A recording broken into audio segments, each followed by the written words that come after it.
So what's the big problem with wealth creation?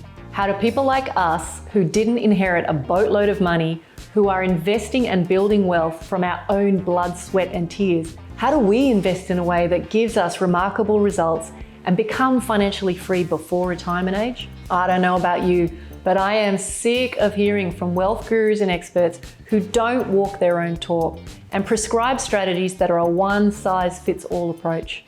For self-made people like you and me, I'm here to tell you that you don't need to be superhuman or already wealthy to reach financial freedom earlier than 65. This is the Alternative Investing Podcast.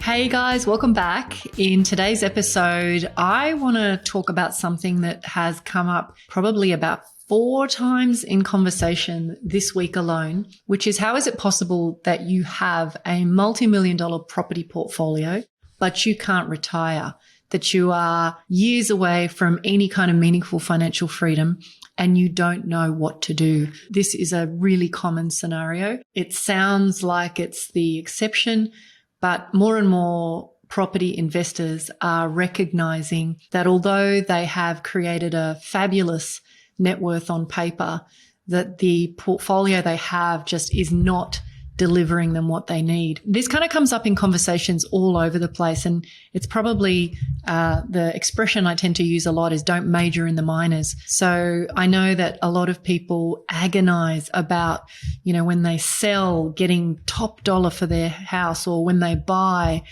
getting a great deal. And the truth of the matter is that, a lot of those minor variations when you enter and exit aren't the thing that's going to move the needle. And as people who accumulate wealth through property recognize that having a high net worth on paper, which puts you in a position where you still have to continue to work, is only really part of the battle around building life-altering wealth. I say this all the time. It's not that net worth is an irrelevant metric, but by itself, it doesn't necessarily give us clarity and cut through around understanding how far we are from achieving the sort of financial freedom that we want in order to pursue other things or retire, for lack of a better word. I do recognize, and I've said this before, that retirement is a dirty word for a lot of entrepreneurs, but really what I'm talking about is just that freedom to choose how you spend your time. So the problem that we have in this country, for example, is that we've seen absolutely hysterical runaway capital growth and insane growth over a 20-year period, for example, and that rental increases just have not kept up. There was a point in time where I remember when I first bought my very first house, where it wasn't like I was particularly calculated or switched on about property, and in fact, far from it. But I did the math and went, well, if I rent this same house, it will cost me this amount of money. And if I buy it, it will cost me this amount of money. And it was pretty much on par. And in fact, ownership was actually going to cost me less in terms of ongoing repayments and things like that. So that certainly hasn't been the case for some time now. So the issue that a lot of young people face right now is this, very daunting idea that even saving their deposit for the very first property is super tricky. So they remain renters. And the upshot of it is that there just hasn't been the sort of wages growth that would allow rents to rise in tandem with the house prices that have, occurred in recent times. So bottom line, net income is absolutely terrible. And in fact, many, many people still subscribe to the idea that they're happy to tolerate negative cash flow in order to accumulate a property portfolio which they hope will rise in value over the time and give them a high net worth. So this episode is for you if you feel you've done everything right by the property playbook, you have a multi-million-dollar property portfolio, but you still feel a really huge gap between where you thought you'd be, where you want to be, and where you actually are. And I guess this episode is really dedicated to helping you fully grasp what I think your 3 main options are. I definitely, as I said, I'm talking to people all the time who are in this position. They're experiencing intense frustration. They've squirreled and, they've experienced delayed gratification, and they've done all the right things, and they cannot fathom why they are trapped working because they simply just can't, maneuver the portfolio of properties that they have to generate the sort of income that they need, let alone want. The clients that I work with actually start in that exact position. The best way for me to illustrate this is probably by giving you a real example. So this particular client of mine was running a super successful business, had a profit of about $1 million a year, not a huge property portfolio, but few very large blue chip properties. And they had done as much as they could to improve those properties and optimize them so that they were renting for as much money as possible. But the pain that this guy and his wife were in was, the business that they ran was incredibly time intensive. They were in a situation where they wanted to really give their family a different kind of lifestyle from a vocation or a career perspective. They wanted to almost do a 180-degree kind of pivot, but with the sort of the pressures of, having a family and all the costs associated with that, they just felt they just physically couldn't do it. The thing is, they really, it wasn't their fault at all. They had done all the right things, and it's just really common that the typical property investor journey is exactly like that, where you end up in a situation where you document your balance sheet and you go, wow, that looks really sexy and it looks really good, but you simply can't just hang up your gloves and just say I'm done just because there's just virtually no income coming from elsewhere. So the problem, again, just to kind of backtrack on other episodes, is that people are taught to focus on capital growth and not income. So what I want to do is just open you up to some out-of-the-box thinking and really kind of maybe just bring you some comfort to understand that there are, in fact, other ways of, skinning the cat, if you like. I like that expression. You don't have to be trapped in the traditional retirement model, which says that you can't get off the train until you're 65. And for some people, even older, 70. It is possible to kind of tweak what you're doing with minimal impact, very low risk, and get yourself to a position of being financially free very, very quickly. So the truth of the matter is you don't actually need a huge property portfolio to achieve financial freedom. It's definitely an advantage. But if you're someone who either wants to build a pipeline of passive income, or you just like the idea of it, maybe you don't even need it, you just like the idea of having like a bit of an insurance policy. As far as I can see, there are 3 options that you have. So number one, and this is probably the strategy that I hear from about 50% of people when I talk to them about, their wealth situation, they've mentally made the calculation for how many years they believe they will be alive in retirement phase and not running a business. And they've multiplied that by, or the amount of money that they think they need per annum, and added a little bit of a cushion in some cases, and then just multiplied that out. And that is the amount of working investment capital that they believe they need.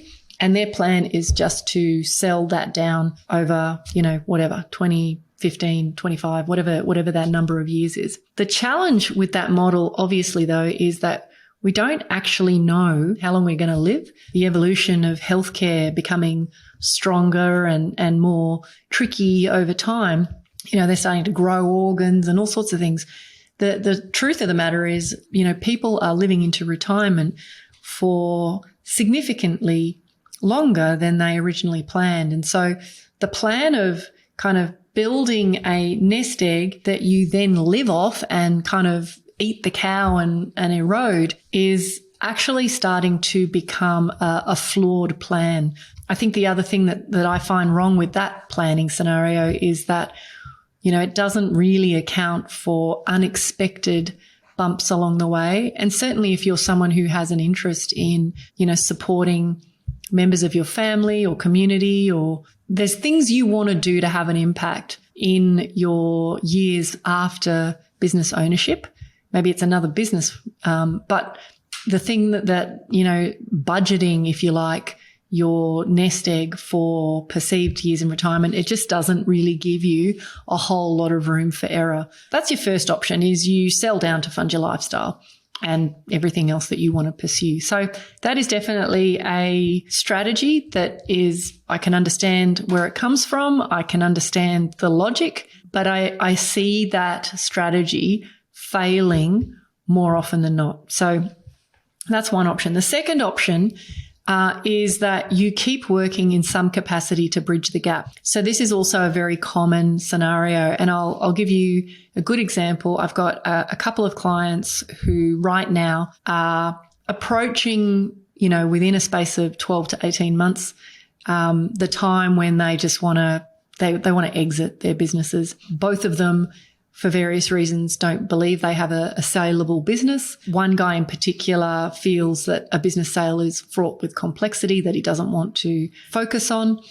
And so before working with me, there was an idea that, we've got this really paltry income coming off our retirement funds or retirement capital that isn't quite enough for us to live the life we want. But if I work part-time to some capacity, whether it's, helping other businesses or, continuing to do a little bit of consulting on the side or running a business part-time, then that should divert, or bridge that gap between where we are and where we need to be. And again, for those of you who really love the work you do, as these guys do, that is a perfectly viable strategy. But the truth of the matter is, in quieter moments, when I've asked these two guys, is that really what you want to do? Do you really want to be in the situation where you have no choice but to work, whether it's part-time or otherwise, knowing that year on year,